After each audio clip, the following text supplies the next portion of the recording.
Et pendant que les Européens discutent sans avancée majeure de nouvelles sanctions sur le gaz russe, la Russie reprend ses bombardements à Odessa. Odessa, autre grande ville du sud. Les Ukrainiens s'attendent d'ailleurs à une intensification des bombardements d'ici au 9 mai, date symbolique. Le 9 mai, c'est ce jour-là que les Russes fêtent la victoire sur l'Allemagne nazie en 1945.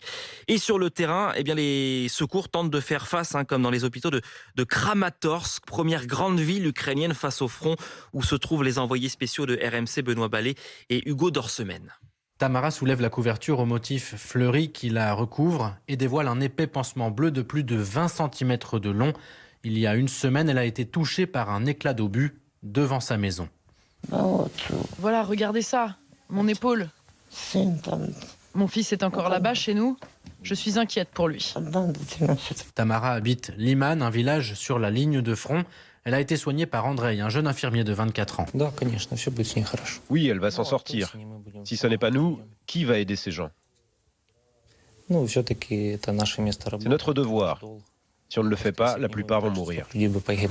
Les Russes ne sont qu'à 30 km de la ville. Arriveront-ils jusqu'à Kramatorsk? Ce scénario est envisagé, nous explique Victor Krikli, le responsable de cet hôpital. Oui, bien sûr, on a rencontré les autorités. Le maire nous assure qu'il a préparé des bus pour une évacuation. Donc j'espère que ça se passera comme prévu. Restés jusqu'à la dernière minute, la majorité des soignants n'ont pas voulu prendre ce risque et sont déjà partis. Ils étaient 400 avant la guerre, ils ne sont plus que 160 à se relayer dans ces couloirs froids auprès des patients blessés.